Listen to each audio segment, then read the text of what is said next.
So I thought, wow, if the Lord can do this, he can do anything. I smuggled more than 1 million Bibles. Wow. Really very successful. And we never got caught. Never. Wow. How can you feed your children? Wow.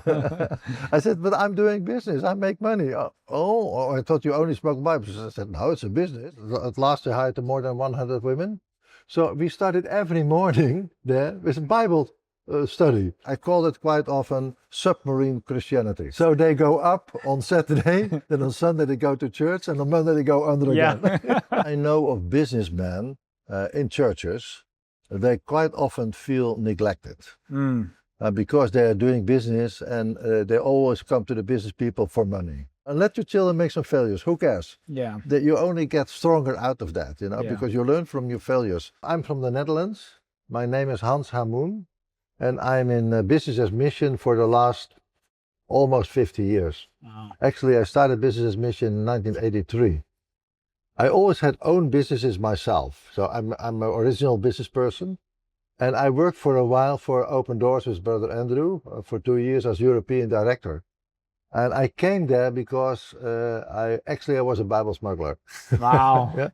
So I smuggled my first Bibles to Moscow, by the way, in 1978. I became a believer, and 3 weeks later I smuggled my first Bibles. It was a little bit naive, of course, I know that. But sometimes the Lord is using this naivety, in order to show his greatness. So the very first trip, there was a real miracle happening that I brought Bibles to a person, and the person got a telephone call the night before from somebody from Novosibirsk. So, the other side near the Ural Mountains. And this person said, okay, I got a dream, and in the dream I got your telephone number, and I have to get your Bibles. And the guy said, I have no Bibles. I have no Bibles. He said, yeah, but I got a dream and I got your telephone number. Wow. And no Bibles. He said, no Bibles. I said, the Lord told me this, so I am going into the train now. I'm going to get my Bibles, what you get. Wow. And then the next day I came. Wow. So being a believer for only 3 weeks, this is a big miracle. It is. And that the Lord can do this kind of things was incredible, So I thought, wow, if the Lord can do this, he can do anything. No. So that was my first story. And then I was smuggling Bibles for 2 years in suitcases. And then I started a company in 1983 in order to smuggle Bibles professionally, what I call. So I have a barter trade company, exchange of goods. In that time the currency was not really convertible, so that's why I did it in exchange of goods. That was really working very well. So I get trucks back and forward all the time, all over the Soviet Union and the satellite states like Romania, Poland, all those kind of countries, and smuggled more than 1 million Bibles. Wow. Really very successful, and we never got caught, never. Wow. That's that speaks for itself. So I started this company, and so did a lot of business, smuggled all these Bibles, and then saw that this exchange of goods is really working. And then I started to think about, okay, how can I continue in one way or another to combine business and ministry?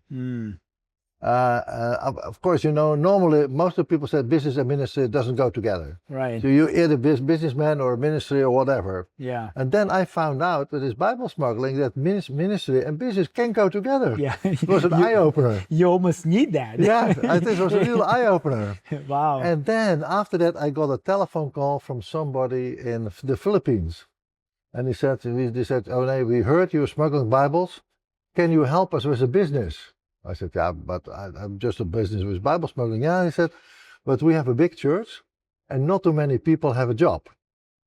I said, okay, I can fly to you, we can see and we can discuss about whatever. So I flew to Cebu in the Philippines, met this pastor and went to the church on Sunday. And then I met a lot of people without a job. She said, if we can raise money for people so that they can start a taxi company. And I said, but how do you want to combine that with missions then, with ministry? He said, all these taxi people, they come in a taxi and they talk to the people, and everybody opens his heart and they sit sometimes 5 minutes, sometimes half an hour or whatever. And everybody likes to talk. Yeah. So you still can drive and also talk about the gospel. I said, wow, that's an idea, that's a real idea. So again, motivated me, to go further, to think more about it. So finally, I came to the conclusion in 1995 to start an organization, a foundation, as a matter of fact, to do this more professionally. So I found 4 other business people in the Netherlands, and then we got a lot of questions from everywhere in the world. Can please help us to start businesses? And I said, okay, I only want to start businesses when we can have impact as well. Whatever, it doesn't matter how we do it, how we make the impact, etc. And what kind of businesses, I don't care. So then they started agricultural businesses. People were working on the land, and then in the evening when they had the time together to eat and to pray, okay, we do evangelization at the same time, including in the business. Then I went to India, and in India we started a sewing company. And so they hired, at last they hired more than 100 women. Most of these women were abandoned or were divorced or whatever happened to these people. So we started every morning there with a Bible study, half an hour. Some of the people could not really read. So then we said, okay, part of the Bible, and they, after us, told us, people came to Christ. Wow. We said, wow, this is a real system. This is going to work. Yeah. So that's finally how we came to this whole idea of business mission everywhere in the world. So it's working everywhere, as a matter of fact. Wow. So like what you mentioned, this is what exactly I think the struggle of a new generation, and maybe a lot of it even not new generation, like combining the faith, which is in church, and then the business. And I think including myself, when I was a business person, you just becoming like, well, does church really need just only your money? You have this kind of tension. Yeah. And then not realizing that actually you can use the business to advance the God's kingdom. Right. And I think that churches, they don't teach you that because they don't know. And so you kind of actually, what you just shared, thank you, but it's really showing that it is possible. And you almost have to know like why you're doing this, just with bigger why. You guys want to do impact, faith, and then you were looking for any business, which is kind of underline and answer some of my questions I had for you. So you were not looking specifically one or another business, but obviously whatever's going to work. Agriculture in a lot of third world countries. Yeah. That's where the people make money, where they go work every day. Yeah. So as a matter of fact, it doesn't matter. You can do any business. Yeah. So I think what I found out in myself is actually I'm a believer. Number one, I'm a believer. I'm a Christian, I'm a believer. Yeah. So you're a believer and you can be a director of a company. You're a believer and you can be a welder in a company. You're a believer and you can be a taxi driver, whatever. You're a believer, you're a housewife, who cares? You can do anything and still a believer. So I never understood why in churches they split this. Yeah. On Sunday morning they start a whole sermon about how you should behave, etc., but never took into consideration what the people are really doing in daily work as well. So then I got always the idea a little bit, okay, are we then Sunday Christians, different people than we are during the week? And I think, of course, a lot of people think that, and I call it quite often submarine Christianity. Submarine Christianity. So they go up on Saturday, then on Sunday they go to church, and on Monday they go under again. That's a good analogy. I like that. I'm gonna steal that from you. Yeah, you can steal it from me. So, but I think it's not true. Yeah. I mean, you should be a Christian all time, sure. everywhere where you are. So if you go out of that concept, then it's not very strange that you have a businessman, you work in a third world country or second world country, it doesn't matter. So you still can be there and you still can have impact with local people in their daily life in your business. Yeah. Of course, I know that for a lot of people, it's a little bit afraid of that. But I mean, if you think it through and you read the Bible, then Apostle Paul, was a Christian all the time. Yeah. He was making tents, he was producing tents, he was repairing tents, and at the same time he was preaching the gospel to the people. Yeah. Very natural. It's a very natural way of doing. Yeah. So why don't we can we come back to this situation on a very natural basis? And I sometimes in the United States I've been in a McDonald's 6 o'clock in the morning. We have prayer meeting at 6 o'clock in the morning, but then after the prayer meeting, then we go to business, and the business is completely different. I'm a different person then. I cannot believe that. I cannot Yeah, believe that, yeah. right? So that's actually my background. That's Yeah. why I want to encourage people. Okay, everything what you do it as a believer. Everywhere you are, you can do it as a believer. You don't have to speak up the whole day. Yeah. I mean, there's also your behavior, how you do the things. People start to ask questions. So we work in a lot of Muslim countries. People start to ask questions. Why are you coming to a Muslim country? I'm a businessman. I like to help you in your business. Oh, wow, you like to help me in business. It's almost a key Yeah, to open a door, because every country, they're never gonna push you back if you want to prosper their country. Exactly. Like you're not stealing from us. You actually want to do business. exactly. That's a key. That's a big trick. That's a big trick. I mean, of course, you do it openly. You do it not as a trick. But Right, right. But the big trick is, okay, there is no one country in the whole world. I've traveled in more than 130 countries in the world. No one country in the world ever said no to me. Yeah, yeah. Ever. But if I come in as a missionary, many countries will say no to me. Yeah. Yeah. So I think it's like a Paul using which passport you're going to use. He's like, I'm a Roman Oh, yeah. and I'm Jewish. So it's like being applied wisdom in this case. Well, I'm a business person. It doesn't say you're unchristian. It doesn't say you're Christian. It doesn't matter. You're a business. I'm a business person. And it's not a lie. And then, yeah, but I have a faith, which is everybody have faith in something. What would you say, like, to the, a little bit of pastors encourage young generation do business? And like, would that be more, what would advice you give, like as far as from the now church lens? Yeah. What kind of advice would you give them? Like us, what would they should do differently than if they do anything, I guess, or should they do anything? Now, what I know of businessmen in churches, they quite often feel neglected because they are doing business, and they always come to the business people for money. I like to have money for my church. I want to build this new and this new, and my ministry needs money, etc., etc. They do not often approach us as human beings, but somebody who really we can milk. I say always can milk like a cow. And I think, if most of the pastors, that's what I also say in the Netherlands, if you go first and work for 4 or 5 years in society, just work as a worker, as a business person, salesperson, whatever you do, as a welder in a factory, it doesn't matter, You do that first, and then you come on the pulpit.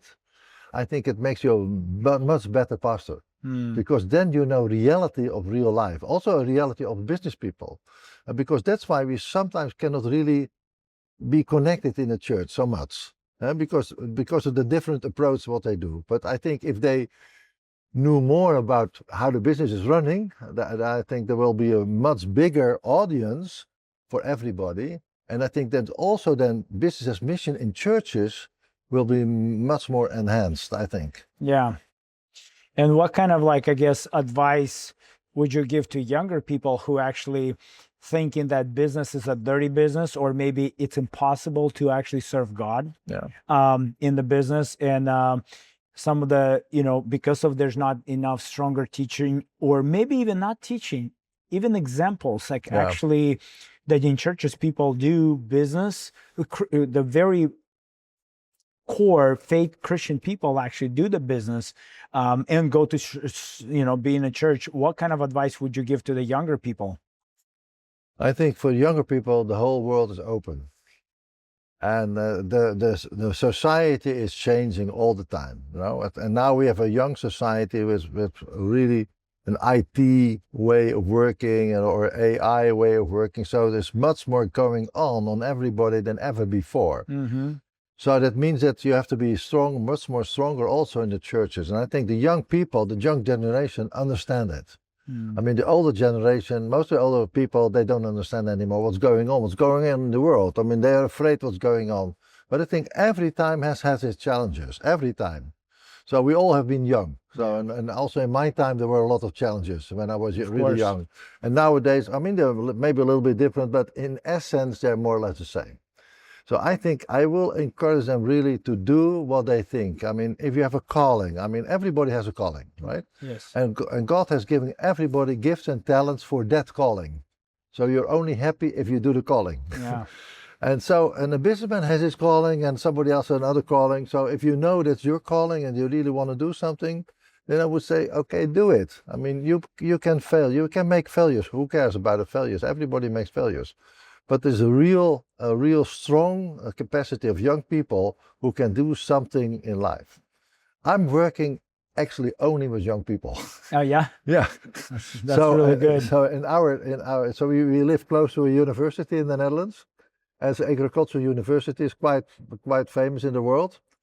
And so we start companies out of this university, but in the Netherlands everybody has to go outside the country for at least 1 year. Oh, wow. So we use these people and we let them do feasibility studies in countries. So they come back with a business plan, and sometimes they say, okay, let's fulfill the business plan ourselves. Let us go to India, let us go to Kazakhstan, let us go to whatever country in the world.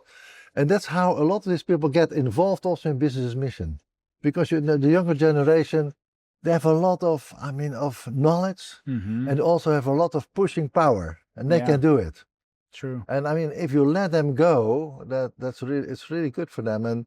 And I think, and I've seen so many of this kind of people. Yeah. And I think you have a grace for that, because and again, we need to have a grace. Obviously, everybody needs grace, Sure. and trusting the young people, not to be afraid. How did your parents trust you, and what role did your parents play in this when you did crazy? Did they knew that you start smuggling Bibles? And I don't know if they were believers or not, but like, what role did your parents actually play in your life? Yeah, my parents were very good believers, but I came from a very Orthodox Protestant background. Okay.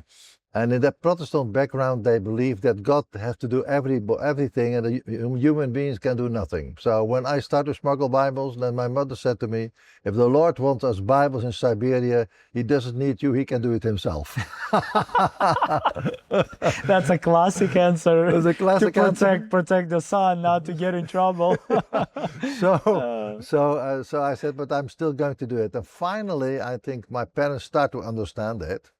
And they died very evangelical.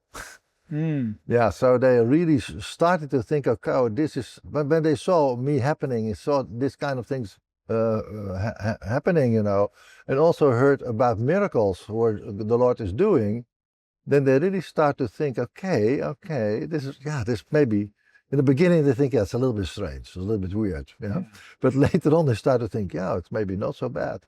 And they also found it in the beginning irresponsible from me, because I was married, we had three children. And she said, how can you feed your children? I said, but I'm doing business, I make money.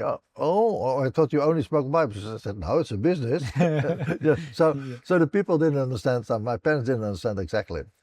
But we always got at home the freedom to do what we want to do. No. That was the real thing. But we could do everything. We had the freedom enough to do the thing what we're going to do. And I think that was helping me a lot. But my father was a businessman. But for the rest, I mean, this was just local businessman, business in a small village. So that I went outside the country, etc. I had to learn everything by myself. Were your dad and you close?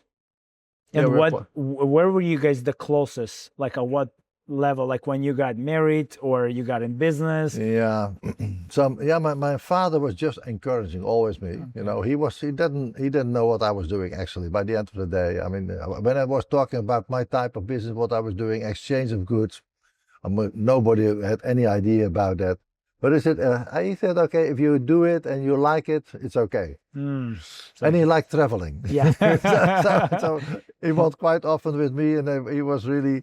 You guys traveled together. Yeah, I traveled a little bit together. Together, yeah, okay. Yeah, a little bit together. That's awesome. So that's really nice. So so they were encouraging people in this way. Yeah. Well, I think that's also, I'm looking through the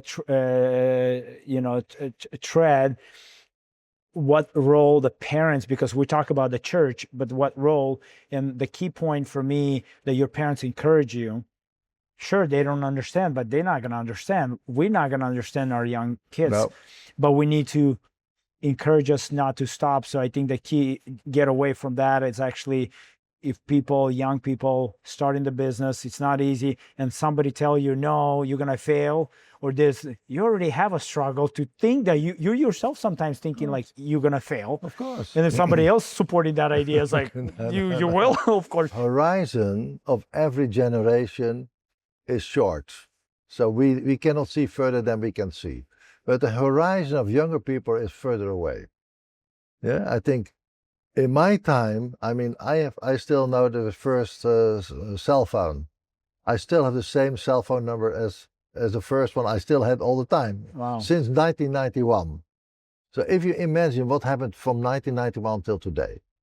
A lot. It's a lot. I Yeah. mean, if I only could that far as what I can see at that time and not any further. So my horizon was there. But nowadays, the horizon is much further. So I think, and elderly people or parents can never see exactly what is the future and how to do that. Yeah. So that's why I think you have to give as much as possible freedom to your children and Good. encourage them to do it. Failures you also made yourself. Yes. Yeah? So and let your children make some failures. Who cares? Yeah. That you only get stronger out of that, Yeah. because you learn from your failures. But if you have no chance to make any failure, then it's also then you never want to go further than you can. Yeah.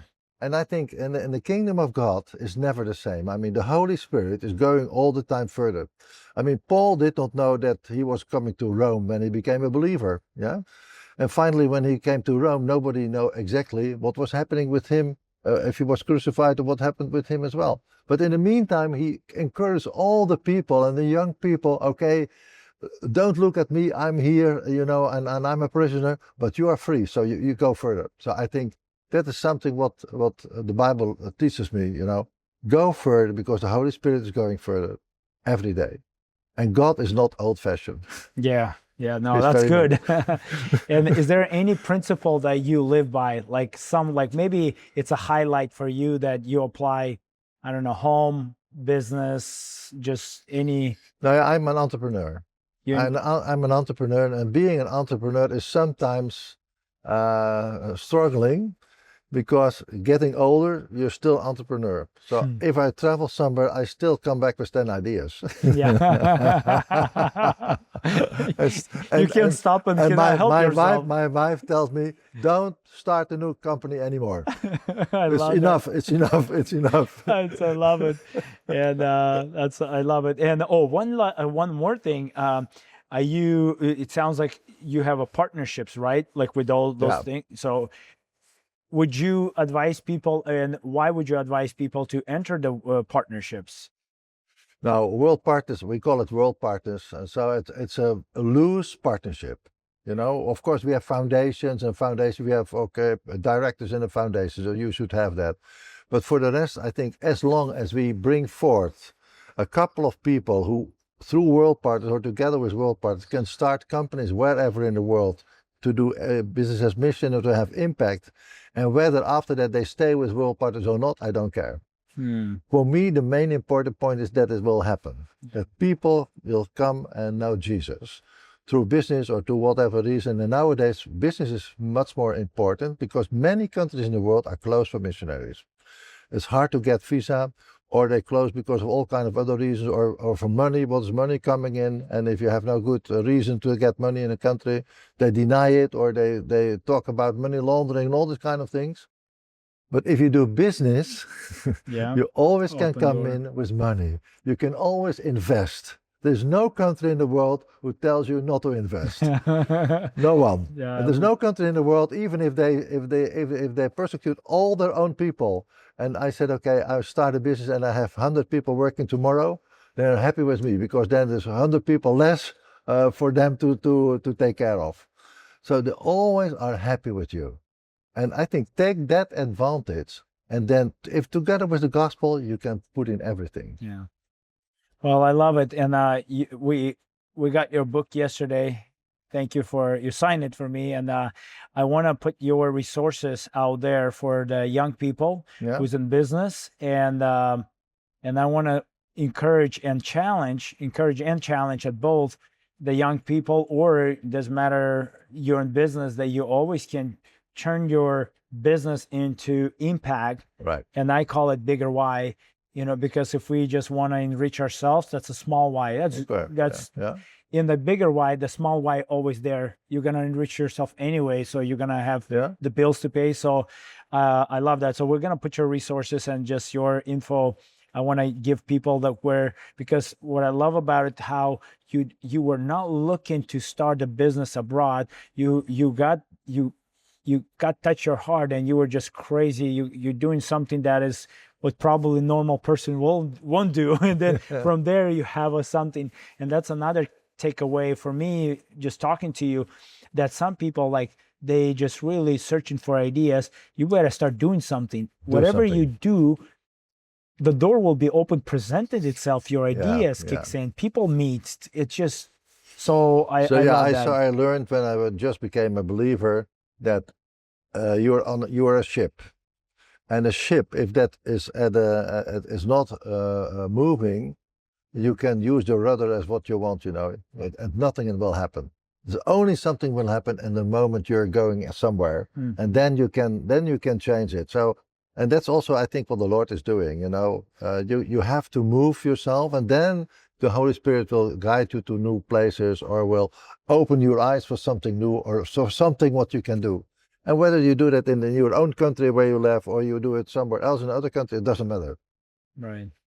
No, it's good. That's good. Well, thank you. Thank you for time, and thank you for, spending. And I know you and me will stay in touch. I'd like to join you guys for the tour in September, and boots on the ground. I want to see what you guys doing, and just kind of learn from you guys more in proximity. I know we're here and for the other reasons, but it was great to get to know you. So thank you. Yeah, you're welcome. All right. God bless you.